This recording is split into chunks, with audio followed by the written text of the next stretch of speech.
I got to know Janelle through her work running the Black Mothers Forum microschools in Tempe and Phoenix, which opened in January 2021.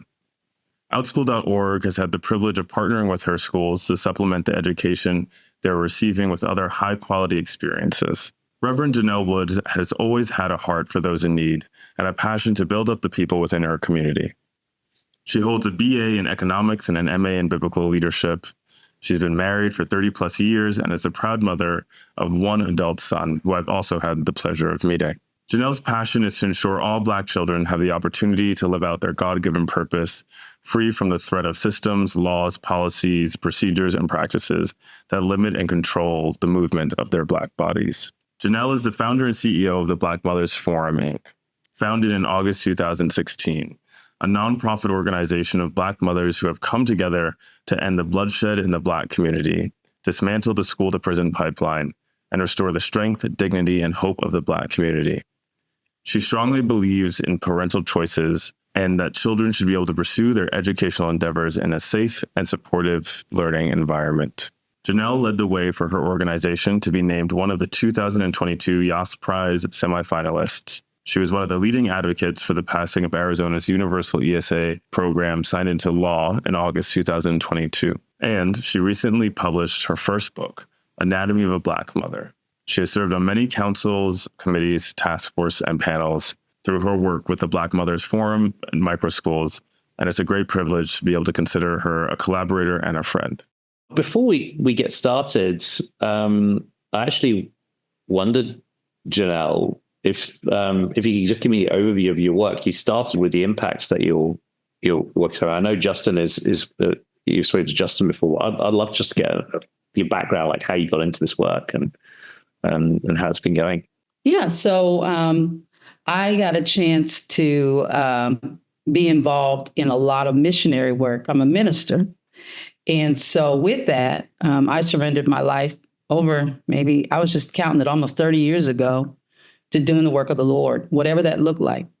And with that, I never thought that he would call me back to children. I already raised my son, and I thought I was over with that. Actually, I was on a countdown with him when he was in elementary school. I said, we're in elementary school. Then we got to middle school. We are in middle school. And I'm just was so excited. But I got called back in, and it was after I did some work overseas. So I was over in the Middle East. I did a lot of work in the Middle East, did a lot of missionary work with women in the Middle East, a lot of the Palestinian Christian women, and helping them find their leadership, helping them develop their character and develop their courage to speak up for women and to be safe. So I did that, came back, worked in the women's prison. I did a ministry in the women's prison here in Perryville. So I was there 6 times a month, and I was working with women in prison to help them turn their lives around. So I did that. So then after that, I came back and I felt I was being pulled to deal with police brutality. A lot of police brutality was going on in 2015, 2016 time. We had a lot of shootings with the police and our Black male sons, Michael Brown, Philando Castile, Freddie Gray, all of them. And at that point, I decided that I needed to do something about it. And I didn't know what that was going to be, but I felt this nudge to call Black mothers together. Well, I felt that nudge in 2014, 2015. And what I did was I joined a book club. One of the ladies I was talking to about this nudge, she said, why don't you join our book club? It's called The Mass Incarceration of Black People, Black Men, the New Jim Crow. So I learned about Dr. Michelle Alexander's book, went through the book club the whole year of 2015, but I still kept feeling this nudge. I worked as an insurance supervisor. So I was in auto claims and doing all of that, totally opposite of this. And when I kept getting the nudge in 2016, we ended the book club, and our group was in Michelle Alexander's book. It says, now do something with the information. And I was like, do what? I don't know. And we got some more shootings happen, but they had one that happened here in Tempe. I didn't know much about it, but it happened in Tempe the summer of 2016. A young man was shot in the back. He was like maybe 14 or 15 by an off-duty police officer. It looks like it was a mistaken identity. They thought he had stole something. And instead of talking to him, they shot him because he saw the police. When our Black males see the police, an automatic fear sets in. And their first thing is to run, especially young people. And he got shot in the back. So that was very unfortunate that happened. At that time, I'd already said I had a little old lady named Nellie. So I'm Janelle. Her name was Nellie. Miss Nellie kept calling me saying, you know, you're supposed to do something about this. Do it. So I did. I called a meeting on August 7th, 2016, and I met with 40 Black mothers of sons. Most of us had sons, and I invited the women that had sons. What are we going to do about our children being shot and killed by the police? That was the initial. As we continued to meet, the mothers wanted to form a nonprofit. They told me I was going to lead it. And I had called it a Black Mothers Forum just to bring us together. They liked the name. They're like, we're going to call it that. Okay. Then we created a mission, get educated, get organized so that we can take action, execute a plan. Well, what is that going to be, ladies? Are we going to take on the police? What are we going to do? So we realized that there were so many systems that had adversely impacted our Black children at such an early age. We said, which one are we going to pick? And we settled on dealing with the school to prison pipeline. That has the police along that pipeline. It has the court systems along that pipeline. But above all, we start with school. So we decided we were going to start with school. Let's deal with the school system. Let's see. So we called in the Arizona Governing Board Association to learn about boards. What are the boards supposed to do? We called in one of the former deputy superintendents from Arizona Department of Education. What does the Arizona Department of Education do? What is it supposed to do? We called in the SROs, the SRO management team. What are these SROs supposed to be doing on campus, right? And so we learned about all the different areas of education. We learned about funding. We had someone come in and talk to us about school finance. Learned about that. So we said, let's get educated. So we spent the whole year getting educated. We also learned our Black history. We hired a Black history professor. He came in and tailored a customized program for Black mamas. We did a 12-week session every other Saturday for 4 hours. We got scholarship funding to help the mothers go through this course. And we learned our history collectively from Africa to here. And so collectively, now we're getting educated on who we are, because when we don't know who we are, it's very difficult for us to teach our children who they are. And so we learned that. We learned about the system, and now we are ready for action, and we had nothing to do. We were like, okay, well, what do we do first? Well, we're going to start going to some school board meetings to get educated on what they had on the agenda. Guess what? There was nothing on the agenda that pertained to our children. So we realized that we're talking about our children. We also got with the ACLU, and they trained us on how to be advocates. They trained me on how to read data, how to pull data, how to interpret it, and how to use it to get the changes that we wanted to see happen. So I learned that. I took some extra classes on that. So then I knew what to ask for, what I was looking at, how to interpret what I was looking at, and now I'm going to tell you what I need to do about it, right? So we started to do that. We had a big case that came up here as we were learning that. It was a Hamilton High School situation. We had a sex scandal, and they had pinned it on one of our Black males that he was doing all of this sexual misconduct, which was not true, but they needed a scapegoat. He was going to go to jail. And we told the mother, that's the school to prison pipeline right there. Like, they arrested him at school, and they took him to jail, and they were going to put him in prison. We got on board. That's when I started to learn how to really advocate. And we made sure that the school was held accountable for it. We made sure that he did not go to prison. We found him an attorney. We got attorneys. And I learned how to work with the media. So I did a lot of press conferences, a lot of press releases. And I learned how to talk to the media to get the media to do what I needed them to do, investigate. They investigated. We found out that many of the men that allowed this type of activity to go on for years, it's called initiation. You all know about football initiations. That's what this was. He was only a sophomore who was on the B squad. How in the world could he have been the leader of these initiations? Who would listen to him? This is a varsity team. No one on the varsity team would listen to a sophomore on the B side. on the second string. Now, it was someone else that initiated all this, but they used this young man as a scapegoat. We got a lot of people removed from their positions. A lot of people lost positions, lost jobs. This young man was painted as a monster in the media. I went to the media and told the media, I want you to humanize him, bring him back to being a human being. Don't leave him looking like a monster. And we did. They did. They did a whole week expose on this young man, and they restored his image. He now is living a healthy life, which is great. He's now was able to go get a job. He's now got his own apartment, but he missed his whole last 2 years of high school. He tried to commit suicide 4 times and failed. I told him he wasn't going to kill. I said, well, you're not going to succeed. And he said, why? I said, because I've been praying that the angels would surround you. You're not going to succeed with that. So stop trying that, because that's not going to happen. And he stopped. But what I'm saying is that we got involved, worked with that mother. We started meetings. We started doing Know Your Rights training. That's how I got started. How did we get to the micro schools? The micro schools were born out of our frustration with the system. The system continues to disproportionately discipline Black males and our females at the highest rate. And the discipline is frequent, it is severe, and is lengthy.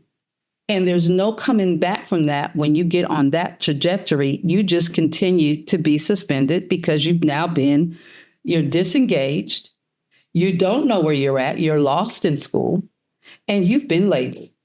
And so we said, nope, that's enough. So we started looking for a new learning model in 2019. This was before COVID.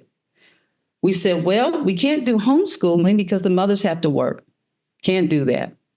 We looked at the charter school system and I said, man, that's going to take a lot of time. And we have an in the meantime problem. In the meantime, what do we do with these children? We don't want them expelled for a whole year. And then COVID hit. COVID was bad, but it was really good for us. It gave us time to now find Prenda. We found Prenda. We learned about the micro schools. I went through the training. I became a learning guide. I liked what I was seeing. And then we got some other mamas trained who happened to be in education. Wasn't a requirement. And during 2020, we secured a location. Governor Ducey became very, very good friends with me during 2020, not because of the micro schools, it's because of what was going on with Black Lives Matter. When the police were beating up our children, Mamas didn't like that. So we ended up getting a meeting with Governor Ducey. One of the representatives got me into meeting, and I told him, could you please call off the police? Our children are exercising their First Amendment right. They're frustrated. They're upset. They are not causing all the damage that's going on in this community. I've been with these children. It's not them. They're just marching. It's other people coming in from the outside, coming in vandalizing property, not our children. And so I asked him to put all the chiefs of police on a Zoom call for me to tell all the chiefs of police. And we had all the mamas on the call. And we said, stop it. Stop it. We're tired of you criminalizing our children. They are only exercising their First Amendment right. And we want you to promise us that you'll keep them safe while they're doing so. Now, what do you need from the mamas? Because I'll make sure I let the leaders know of these groups to not vandalize anything and to conduct their protests the way they need to. And they did. They called it off. Then Governor Ducey went so far as to say, can the young people meet with you, Governor, so they can share with you their problems? And Governor Ducey met with them via Zoom, 23 organizers. Now, fast forward. Now we start the micro schools. I'm going through that.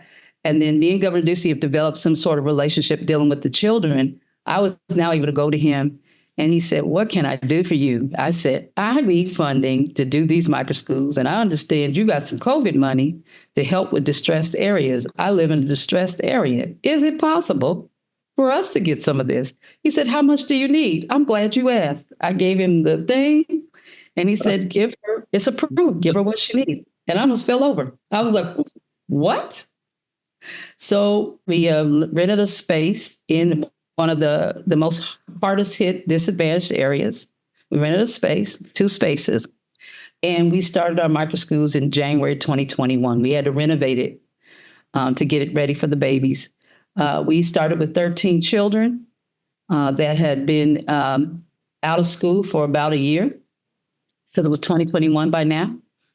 And we had kindergartners who missed preschool or pre-K.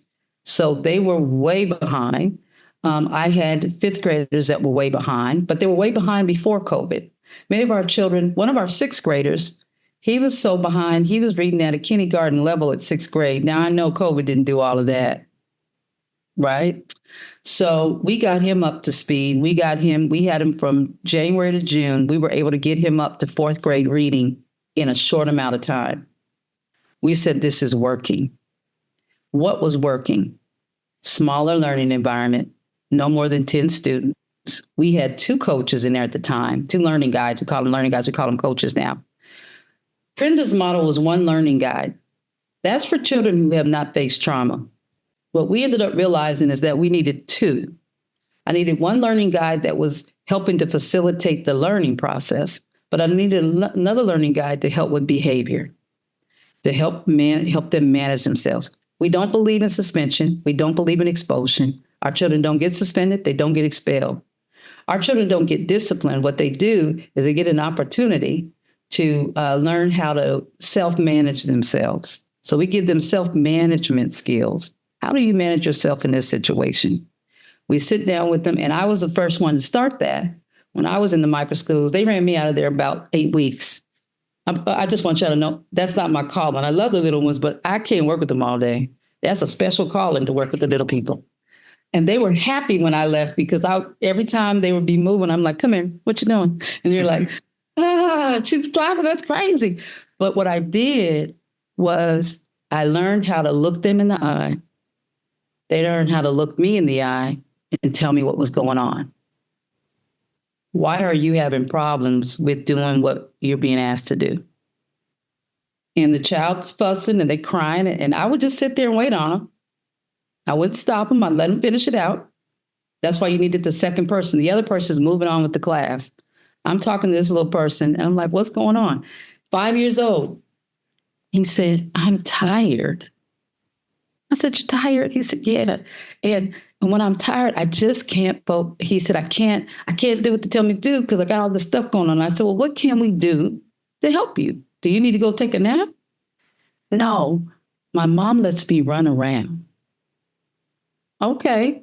Do you want to go outside and run around? He said, yes. So I let him run around. He ran lap after lap after lap till he ran it out, whatever it was. When he ran it out, I said, are we done? He said, yeah. Now he had to go to the bathroom. He had to get something to drink. I said, now, are we able to now do what it is you need to do? He said, I think I can. That's all what he needed. So what we learned is that this young man had a lot of energy. We also learned that he needed special nutrition. We called in a nutritionist, found out that his eating habits were off and he burned a lot of calories. We made sure he had plenty to eat. That settled all that down. So he could eat as much as he wanted. His mother brought him extra stuff, and he could always go in his little bag and get something to eat. Because we used to have snack breaks, but he needed more, right? So learning these things about the children, talk to them about what's causing this, what can we do differently? And being able to spend that time. We also developed something called hug therapy. One of our coaches, one of our learning guys, she was this mama who, when the little people, like the kindergartners, pre-K, were rolling all over the floor or whatever, she would just stand there and hold her arms out. We're not going to get in trouble. I'm going to let you finish this up. We're just going to go on with life. You're going to finish this up, but I'm not going to leave you here. I'm going to wait here for you. And I'm going to hug you when you finish because you're not in trouble. We got to figure out what caused all this. This is something that's going on in your life. We need to figure out what's going on and help you learn how to manage yourself in certain situations. She would hug them. They'd hug her. She looked at them and she says, so now, And they look up at her. I used to watch. I thought this was amazing. She said, now tell me, what is going on? Right? Whole different. So we don't have that behavior stuff going on in our micro schools. Now our children they do a self-management plan. It's a part of their individual development plan. We work with that with their parents. We talk to the parents and the students and find out what is it that we need to do to help you be able to do what you need to do. And what is it that you want to do career-wise? What do you want to be when you grow up? So we ask this question within the first week of school. They get the question of, what do you want to be when you grow up? My future self, right? It's called my future self. They do my future self. They can either draw it or write it out. Then they have to tell us what kind of person they want to be. What kind of person do you want to be when you grow up? And some say kind, respectful, honest, whatever. Okay, this is part of the self-management plan. So when we put it up on the wall, so they put their future self up on the wall and they get to look at it every day. So when we're having a moment, I used to call them to me and I said, is that you up on the wall? Is that your future self? Yeah. Talk to me about that. They tell me. I said, now, the way you're behaving right now, you know it's going to take practice to get to that type of person. You know that, right? Uh-huh. I said, so what do you think we can do to help you practice that? Because are you practicing that now? No. I said, so what do you think we need to do? And we walked through some steps and then they would readjust. Oh, okay. Well, let me get myself readjusted on their own. So now they automatically look at their future self every morning and they remind themselves, this is who I'm supposed to become. That's going to take practice. So I might as well start practicing that. And that's how we have developed the mindsets of our children in our micro schools. They are so well-mannered. Like I said today, the young men, they were in line, going to the restroom. They normally in traditional school, they're joking around and playing around. We don't have any of that.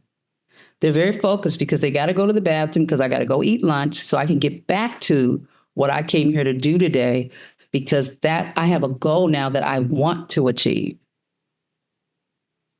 So that's what I do. That's so powerful. Thank you for sharing that story. And I don't think I've heard, at least, the link between justice, trauma, and alternative education and the opportunities presented by alternatives like micro schools, but there are many others so clearly defined with details and anecdotes as you've just laid out. That's really inspiring. So thank you for sharing that. There's so much to dig into, and I'd love to do so, but there's one thing initially that strikes me, which is that in the early part of this journey that you went on to arrive with the impact that you have today, you talked about getting nudged. And you also talked about, your religion at the start. I was wondering what you make of that. Because I guess in those nudges, that's what I heard, that it's somehow related to your personal, your personal mission. Yeah. Is that right? Like, what did you mean by those nudges? I believe the Holy Spirit moves on me to do things that I'm anointed to do. And let me tell you who I am. I am a voice for those without a voice. I know that clearly because I'm able to communicate and articulate the way many people can't, the pain that people are feeling, what's caused that pain, and how we can resolve that pain. I've been able to see those things and discern that. And I also believe that I've been given this amount of courage to stand up no matter what and say it. So for some reason, sometimes I'm standing all by myself saying stuff that needs to be stated. This big system, the school system, is a huge system. But I go to one board meeting after the other and I speak the things that need to be spoken. And people called me and asked me. I've advocated on getting IEPs, but I believe it's the power and anointing of the Holy Spirit that has anointed me to do this work. And I feel so passionate about it because I've surrendered my whole life to it, whatever it is. And so the school to prison pipeline, we had to disrupt that. Now we're called school to purpose academies. That's by design. So we no longer have a school to prison. I have a school to purpose, right? And so disrupting that, our micro schools are disrupting that because I'm now pulling the children out of a system that is moving them towards a different trajectory. All they're there to do right now with our children is just manage behavior. They're really not teaching them. They're really not allowing them to grow. And they're not encouraging them and engaging them and exciting them about learning. Our children enjoy being at micro schools. They enjoy learning and they're excited about it. And they lost that excitement in the system. So we disrupted that too. Not only are we disrupting them going to prison, I disrupted their lack of excitement. They now are excited. We disrupted the death of education, and now there's life in education. Children want to get educated. They didn't want to get educated before. Our children want to grow. They want knowledge. They want information. They want to learn how to get that information.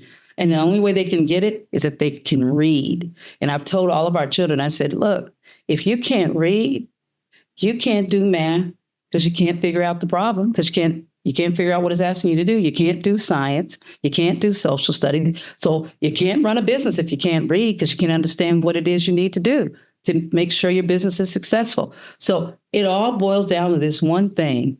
If you can read and read well beyond your years, you are going to go really far because you will be knowledgeable, and that's power for you. They didn't realize the connection to where I want to get. So when they tell me, we have a young man, he started with us in this past spring. He came to us because he was expelled for fighting in his high school, 9th grade, my first 9th grader.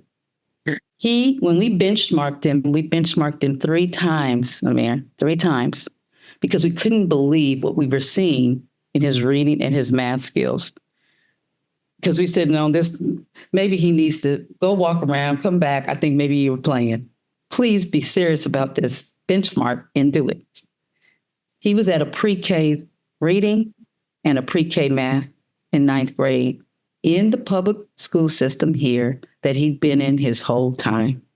How did this baby get from kindergarten to 9th grade only being able to read at a pre-K level and math? He didn't know his coins. And his parents, his mother was in prison.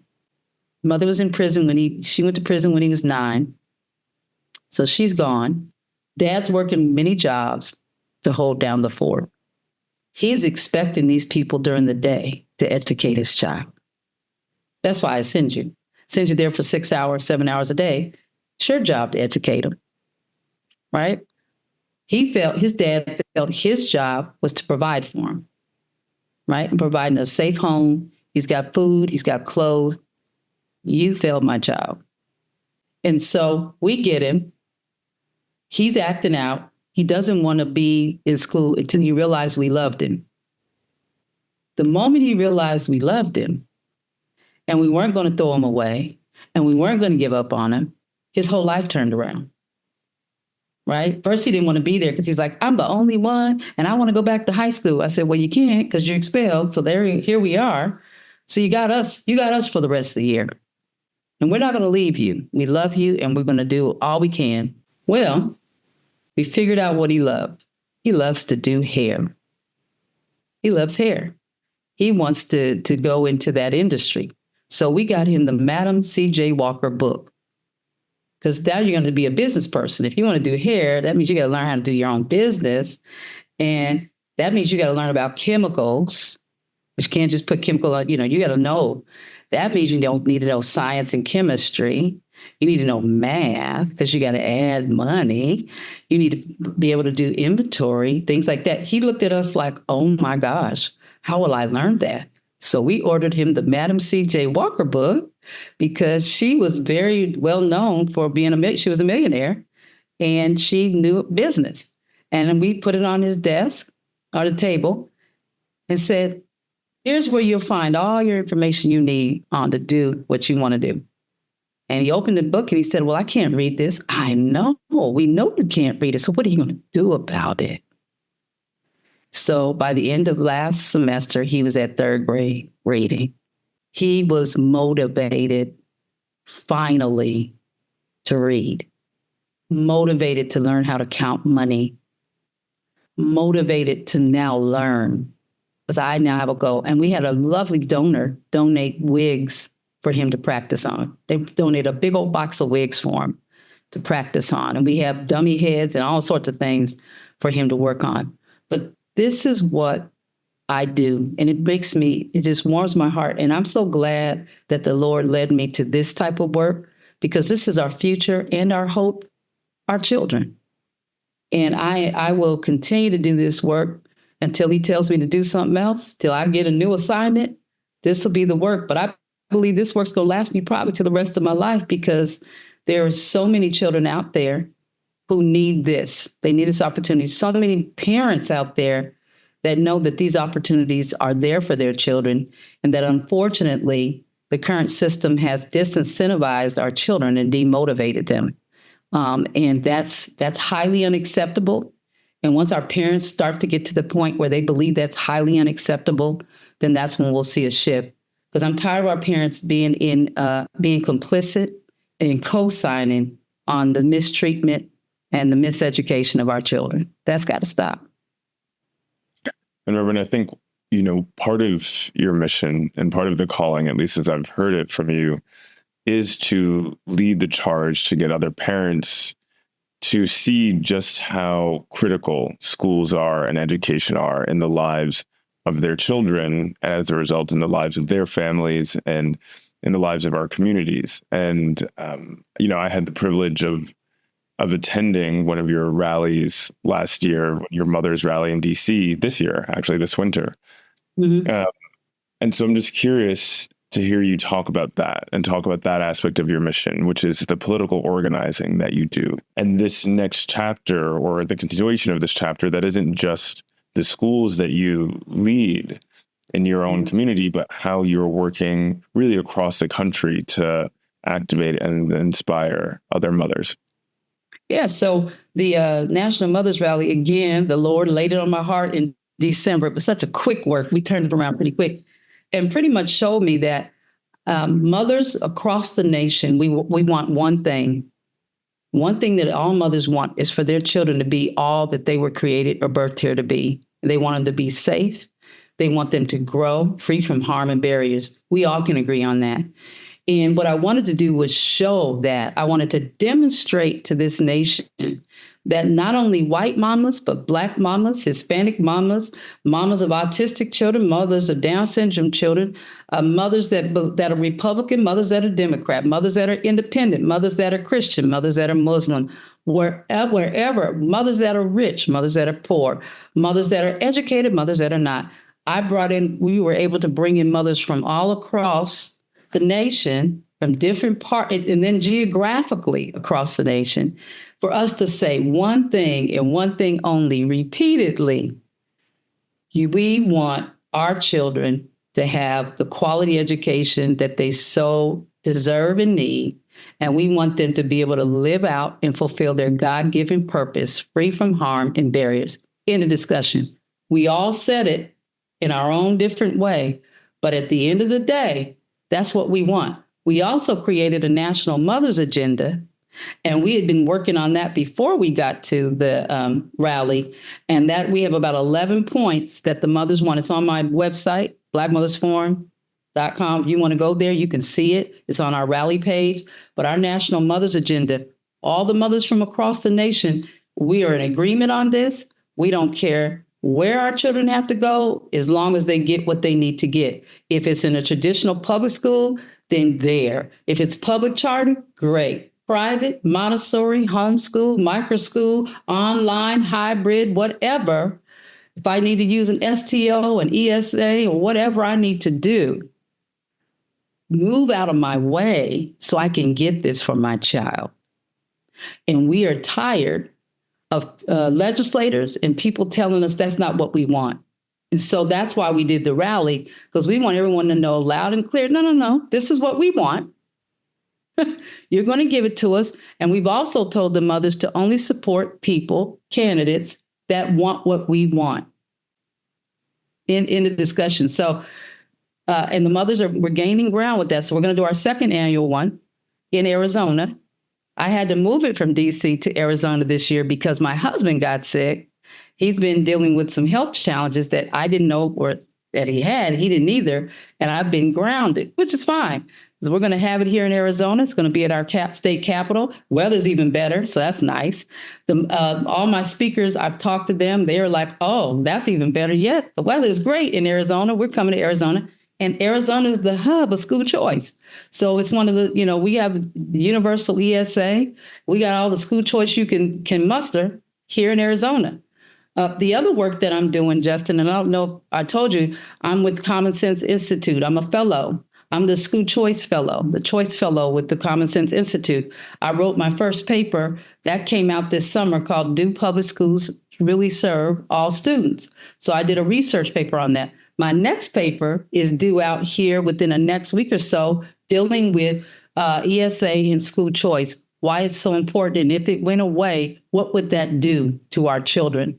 This particular paper is designed for parents, for legislators, to use this paper and this research to help them forge the way for all sorts of school choice options. I go through every school choice option. I talk about what it is, how it's funded, how it's been utilized, and I talk about the different tools that you can use to gain access to certain ones, like the scholarship tuition, the STOs, and the ESAs. I also define the difference between a voucher and an ESA, because a lot of them keep blurring the lines.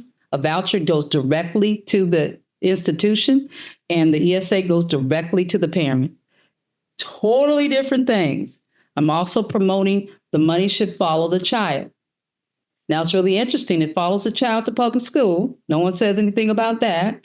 It follows the child to open enrollment public school. No one says anything about that. So how come all the dollars can't follow the child to a public charter school or private school or the homeschool or Montessori? All the things. What's the difference, right? So we're going to deal with that in the paper. I also, in the paper, I deal with voucher systems as a whole. Our nation is no stranger to voucher systems. We use it in healthcare. We use it in housing. We use it in transportation and childcare. So don't play with us on that. And so I want to enlighten people on that this is nothing new. Public funding has taken care of the private needs of families for years and for decades. So what's the problem here, right? What's really the problem? And then I deal with all the myths that have been swirling around with the school choice movement. So the paper, I don't know how many pages it's going to be, but it's coming out within the next week or so. So be on the lookout for that. I'm going to send it out to everyone. I'd like to get that into as many hands as possible, but I try to write it to reach the parent, the policymakers, those individuals in those respective states that are fighting to get ESA and are fighting to get more school choice. I really want this paper to be a tool they can use to dispel a lot of the myths and a lot of the rhetoric around it. That's amazing work, and thank you so much for that. And I feel that too, because somehow school choice has become criticized as being somehow an attack on public schooling, but it's not. I'm a massive advocate for choice and a massive advocate for public funding and education, and they don't need to be at odds. We can create a new system based on choice, and it should be publicly funded to give access to the most people. So I love that work that you're doing to educate. I wanted to pick up on a couple of other things that you've said in the course of your stories, one of which is motivation. At Outschool, we call it love of learning, and that's our core mission. And we believe that above anything else, the education system should deliver a love of learning, because it's hubris to believe that you know everything that your kids are going to need to know in 20 years' time, given change. But one thing I wanted to ask you about was disruption. You use that word. And as a technologist, that resonates. When we think about technological change and system change that's driven by technology, Silicon Valley is full of disruption. But when we use that word in education, it can make people fearful. It's more typically used in disrupting class, a bad thing, people say. But I guess the challenge that I see is that I do think the education system needs disrupting. The status quo is unacceptable, and efforts to reform it have been too slow, and it's failing kids every single day, and the world is not changing any slower. And so if we're in this situation, we have to think about disruption and more radical forms of change. And I'm wondering how you think about getting acceptance for that kind of thinking. How do we persuade? And you talked about persuading parents not to kind of co-sign, not to be complicit in the harm that the system is doing to their own children and also to many other children that might be unbeknownst to them. Right. How do we expand this kind of thinking and get people into a more disruptive state? Yeah, and what we've been doing, and again, it's been more the advocacy side, me showing up in meetings, us being, we've been doing this now 8+ years. And so with our reputation, now I get people, just like today, I had 2 messages come through saying, I want to see the micro schools. We've had the Arizona Department of Education running a commercial. We're on a commercial for the Arizona Department, and we're part of it, the Black Mothers Forum micro schools. So a lot of people are starting to hear from it that way. But mostly on the ground, the groundwork is me going into the schools, doing the advocacy, calling out the system, saying, hey, your policy says this, but you're practicing this, and bringing that to the parents when they have a problem. So we've been known as that group that shows up to shut stuff down. Well, when I'm showing up, then I'm talking to the parents about, you don't have to do this, right? There's another way. And so getting them and helping them educate them that way has been really helpful for me, because parents talk, and they talk a lot. And they get on their social media and they send stuff out. And so I have a lot of them on my social media where we're trying to push out as much information as possible on this. But the National Mothers Rally is where we invite a lot of schools. I try to invite as many parents as possible to be at that. And this year's because this is my home. I know a lot more people, so I will definitely have more parents, more schools, more students at this. So and I told them to invite people that don't know about their options. But this is a tireless, Amir, this is such a great question. I've been trying to figure out how to get this out, because I'm so radical at times. I was in 2018, 2019, when I was real frustrated with this. I said, we just should call a mass exodus. I should just have all the Black families I know just keep their children home for a day, right? See how they feel about it. And then we go take the children and teach them their rights. And we have a fun day with them, and we teach the parents their rights and educate them. That's before we had the micro schools. Now I have some place to take them. All right. So now we're saying, well, wait a minute. You don't have to put up with this, and you can do this. And I say it every time I'm in a press conference, every time I have a press release, every opportunity I get, I start to tell people, you don't have to do this. There is another way. But that's a good question. And we all need to sit down and think about how collectively groups come together to help push out this message of don't co-sign with the system. Don't be complicit. And a lot of parents have been so conditioned. And that's, I told people in the public school system, I said, we've been so conditioned that our first stop is the public school. Our first stop in most of our communities is our neighborhood public school. That's the first stop. We've been so conditioned. And we've also been conditioned that that's the only stop. It's the only place I can go. I don't know. And then transportation. The other reason why they've been co-signing on it is because they have no place else to go. They can't get the children there. So transportation is a big issue. I believe if we can solve that, I believe more of our families will say, you know what? I want to opt out of this because my child's not learning. And my child's demotivated. My child gets sick every time I wake them up to go to school. You should hear all the stories I hear of children throwing up and crying and clinging to their bed because they do not want to go to this place. That's awful. That's like abuse. I said, that's abusive. We're forcing children to be in a space they don't even want to be in. And to be truth be told, many of our teachers don't want to be in that space anymore either. Many of our teachers I've talked to are very, very disgruntled. They're disappointed. They're discouraged. They don't believe they're being listened to either. And I feel sorry for our teachers because we love our teachers. I always tell people, I said, I'm not here to come against the teachers. I believe I'm here against the system that you all have to work in. And I feel sorry for you because you're trying to work in a system that's oftentimes working against what you want to do for your children. Many teachers have told me, I want to do something extra for this child, but I'm being told I can't do it. So they're being put shackles, somewhat shackles on the teachers from helping the kids. So, I think, a lot of the work that you do and a lot of the model that you've been able to illustrate as it comes to choice has really been made possible by the fact that you live in Arizona, which is a state that has an ESA policy and program, education savings accounts. And you've spoken a little bit about kind of the impact of that program.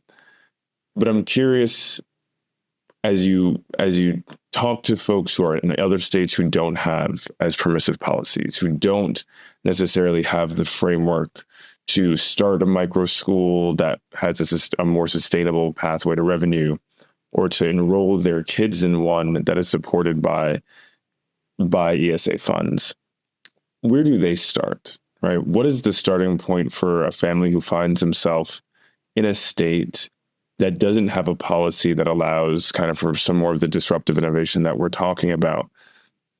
And how do you not acquiesce when kind of everything that the system says to you is still no, when you want the answer to be yes, or even maybe, right? And you're along that part of the journey. Yeah. So that's when the advocacy side kicks in. We've got to teach the parents their rights. I always bring parents together and say, look, here we are in the meantime. You're going to do some things outside of school to make sure your children get what they need, right? Before we had ESA, before we had micro schools, we were doing things with the children outside of our school because we didn't always have the universal ESA. The micro schools came in from grant funding. So we got grant funding and we started to build a case for it. People are open to it right now, Justin. So this is the time. If you're going to do micro schools, there are a lot of philanthropic groups that are open to it. Now, sustainability. When I start this model, my whole goal should be, how do I sustain this model? But above all, I need to create the data that supports that this thing is working, right? Because then I can take this to policymakers and say, this is working. These children were benchmarked here, and now they're here, and now they're here, right? So, because you got people only listen to data, they only move on data. So you start to develop your own data stream while you're advocating for new policies and working with the legislature. Many of our families won't do that alone. You got to have them in a coalition. And you have to develop a group like the Black Mothers Forum that is meeting on a monthly basis, meeting with parents, building their courage, building their team, collaborating. And there's so many people that will do a group co-op with you. Because I just talked to a group in Texas. They did a group co-op. And so the parents were putting in their dollars to help each other to do this work, right? And you can find parents that you can pay that will actually take care of your children and do the work. And you start the micro schools that way. So I had some parents in Texas that I was working with that this is what they did. They also learned how to speak to their legislature. But we had to get a group. The more people show up at the legislature, the better it's going to be. Now we all have to work. So what I asked them, I said, why don't you all identify a group of you mothers that have the flexibility to be at the legislature to speak on behalf of the bigger group, right? And you start to be the ones that are at the legislature talking to them about this group and about what you want, because they keep saying we don't want it, but we do, but they're not hearing from us. I said, and that is intentional. It is a long game. Then while you're doing that, you're challenging the system. So you have somebody challenging the system at the same time, and you're actually developing your data. It's a lot of work. I promise you it is. But it's all, you got to do it all.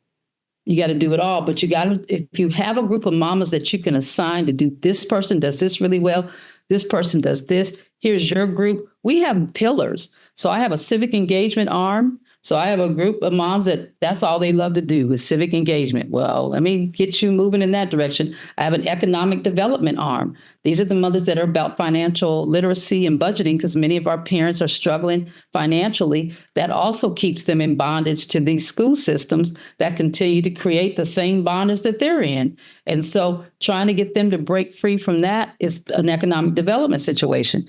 Then we have a pillar that's our prayer, health, and wellness pillar, and safety. Many of our parents are not healthy. Many of them have medical issues.